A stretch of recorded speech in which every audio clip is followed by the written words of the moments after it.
বাংলাদেশ থেকে নারী কমিশন যেই আইন পাশ করতে চাচ্ছিল, জাতীয় ওলামা মাশায়েখ আইম্মা পরিষদের পক্ষ থেকে এই বাংলাদেশে কোনো প্রকার ইসলাম বিরোধী আইন পাশ করতে দিব না ইনশাআল্লাহ। নারী স্বাধীনতার নামে এলো কলঙ্কের জোয়ার, এ কি নারীর অধিকার, কখন জানি শেষ হবে এই অশ্লীলতার, এ কি নারীর অধিকার, কখন জানি শেষ হবে এই অশ্লীলতার।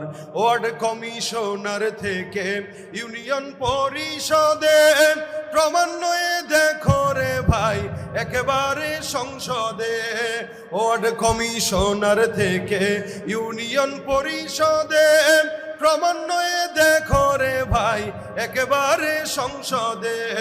নারী থাকবে সুখের ঘরে, এত কষ্টের কি দরকার, নারী থাকবে সুখের নিড়ে, এত কষ্টের কি দরকার, এ কি নারীর অধিকার, কখন জানি শেষ হবে এই অশ্লীলতার, এ কি নারীর অধিকার, কখন জানি শেষ হবে এই অশ্লীলতা। যারা আজকে নারী সংস্কারের নামে নারীদের অধিকার হরণ করছে, এরা এত বছর ধরেও নারী স্বাধীনতার নামে স্লোগান দিয়ে নারীদের কোনো নিরাপত্তা তারা দিতে পারেনি। সবচেয়ে বড় বিষয় হলো এটি, এরাই নারীবাদী হয়ে আমাদের সামনে নারীদের অধিকারের কথা বলে, কিন্তু দিন শেষে অধিকারের নামে দৌলত দিয়া পারে এরাই নারীদেরকে বিক্রি করে, পাচার করে।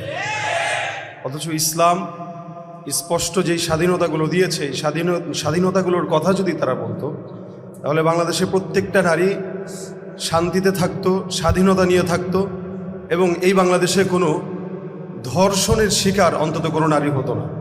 অথচ আল্লাহ পাক রব্বুল আলামিন বলেছেন, ওয়ালা তুকরিহু ফাতায়াতিকুম আলাল বিগাই ইন আরাদনা তাহাসসুনান লিতাবতাগু আরাদাল হায়াতিদ দুনিয়া।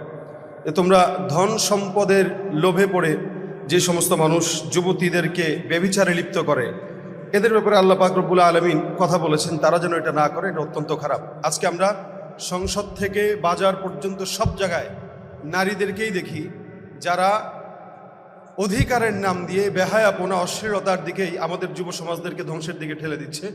আমরা চাই আজকের এই সেমিনারের মাধ্যমে বাংলাদেশ থেকে এই নারী কমিশন যেই আইন পাশ করতে চাচ্ছিল, এটা যেন বাতিল হয় এবং বাংলাদেশে ইসলামের আইন অনুযায়ী নারী স্বাধীনতা আসুক, প্রত্যেকটা ঘরে ঘরে শান্তি আসবে বলে আমরা বিশ্বাস করি। ইনশাআল্লাহ আমরা জাতীয় ওলামা মাশায়েখ আইম্মা পরিষদের পক্ষ থেকে এই বাংলাদেশে কোনো প্রকার ইসলাম বিরোধী আইন পাশ করতে দিব না ইনশাআল্লাহ।